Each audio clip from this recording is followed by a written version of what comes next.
சிஎஸ்சில் இல்லைனா பிஆரில் ரெண்டுத்துலேயுமே வந்து நான் செருப்படி தான் ப்ரோ வாங்கினேன். இறங்கினாலே தலையிலே வைக்கிறானுங்க. எப்படி தான் அவங்ககிட்ட தப்பிக்கிறது அண்ட் எப்படி இதெல்லாம் நான் உங்களுக்கு திருப்பி கொடுக்குறது அப்படின்னு கேட்டிங்கன்னா, நான் சொல்கிற இந்த ஈஸியான டிப்ஸ் அண்ட் ட்ரிக்ஸை நீங்கள் ஃபாலோ பண்ணியிருந்தீங்கன்னா உங்களால் ஈஸியாக போயா செக்யூர் பண்ண முடியும். ஆனால் அதே சமயத்தில் கில்லையும் எடுத்து லாபியே டாமினண்ட்டாக இருக்க முடியும். ஸோ இந்த வீடியோக்குள்ளே போகிற முடியும் ஒரே ஒரு சப்ஸ்கிரைபும் ஒரு லைக்கையும் போட்டு விட்டு நம்ம சேனலை ஃபாலோ பண்ணுங்கள். Welcome back SA gaming Tamil.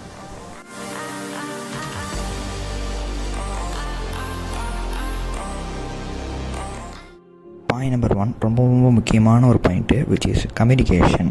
டீமாக போயிட்டு தனியாக விளாட்றக்கு எதுக்கு நீங்கள் டீமாக போகணும்? உங்கள் டீம்கிட்டேருந்து பேக்கப் வேணும், அதுக்கப்புறம் சப்போர்ட் வேணும். இதெல்லாம் வேணும்னா நீங்கள் ஃபஸ்ட்டு உங்கள் டீமோட நல்லா கம்யூனிகேட் பண்ணணும்.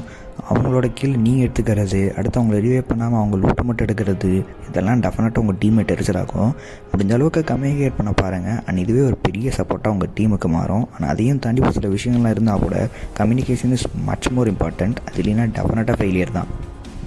சோலோவாக போனால் கேர்ஃபுல்லாகவும், குரூப்பாக போனால் கம்யூனிகேஷனாகவும் இருக்கணும். பாயிண்ட் நம்பர் 2, எல்லோரும் காமனாக பண்ணுற mistake, which is gun types. So gun types அப்படிங்கிறது ரொம்ப இம்பார்ட்டண்ட்டான ஒரு பாயிண்ட்டு.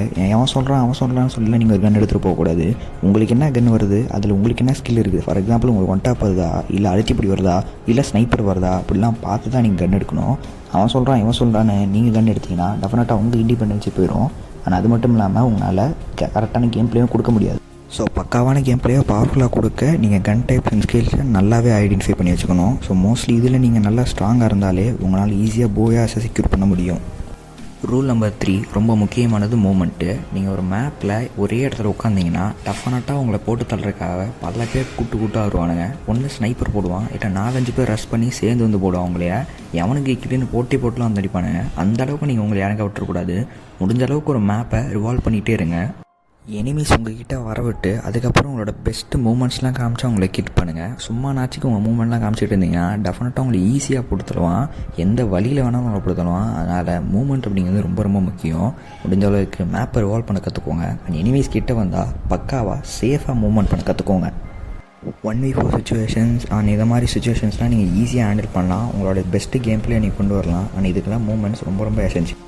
4வது மிக முக்கியமான கண்ட்ரோல்ஸ் அப்படிங்கிறது ரொம்ப இம்பார்ட்டண்ட்டு. நீங்கள் சென்சிட்டிவிட்டி ரெட் டாட்னால் ஏனோ தானே வச்சுட்டு போகக்கூடாது. கரெக்டாக வச்சு உங்கள் கேம் பிளேக்கு ஏற்ற மாதிரி நீங்கள் வைக்கணும். அதுக்கு முதல்ல உங்கள் கேம் பிளேவை நீங்கள் அனலைஸ் பண்ணணும்.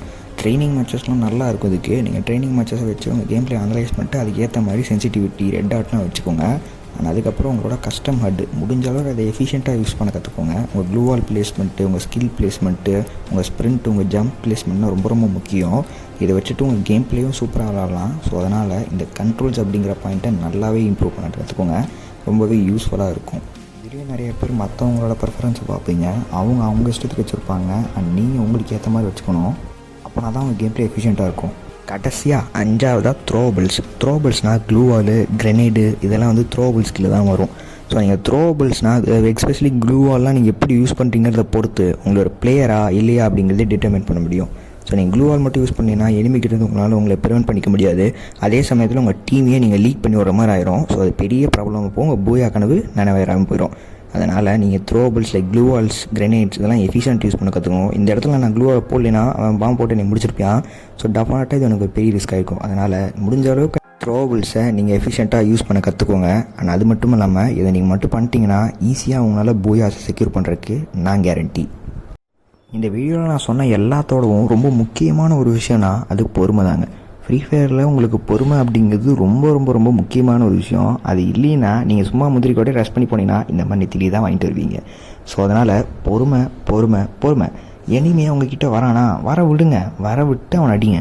நீங்கள் சும்மா நின்றுக்கிட்டீங்கன்னா அதான் உங்களுக்கு பிரச்சனை. சும்மா நிற்காமல் அவனை வர விட்டு அடிச்சிங்கன்னா பிரச்சனையே கிடையாது. ஈஸியாக அவன்கிட்ட நீங்கள் கீழே ஸ்கோர் பண்ணிட்டு போய்கிட்டே இருக்கலாம். சும்மா நாச்சுக்கு ரஷ் பண்ணி அடிச்சிங்கன்னா அதுவும் பெரிய பிரச்சனை தான். உங்கள் டீமுக்கும் ஒரு மெம்பர் லாஸ் ஆகிற மாதிரி இருக்கும். ஸோ அதனால் ஒரு பெரிய பிரச்சனையாக கடைசியில் முடியும். அதனால் என்றைக்கு ரஷ் பண்ணாமல் பொறுமையாக வெயிட் பண்ணுங்கள். உங்கள் சான்ஸ் உங்களை தெரிய வரும். ஸோ ஃபைனலாக இந்த வீடியோவில் நான் சொன்ன ஒரு சில சின்ன டிப்ஸ் அண்ட் ட்ரிக்ஸ்லாம் நீங்கள் ஃபாலோ பண்ணிங்கன்னா ஈஸியாக உங்களால் போயா ஸ்கோர் பண்ண முடியும். அதுக்கு நான் கேரண்டி. அண்ட் அப்படி நீங்கள் ஒரு போயா ஸ்கோர் பண்ணிங்கன்னா என் சேனலுக்கு ஒரு சப்ஸ்கிரைபும் இந்த வீடியோக்கு ஒரு லைக்கும் போட்டுவிட்டு ஜாலியாக தினமும் நம்ம போகிற வீடியோஸை ஃபாலோ பண்ணுங்கள் மக்களே. ஸோ இப்படி உங்களிடம் வந்து விடைபெறுது உங்கள் SA gaming Tamil. Tata, by.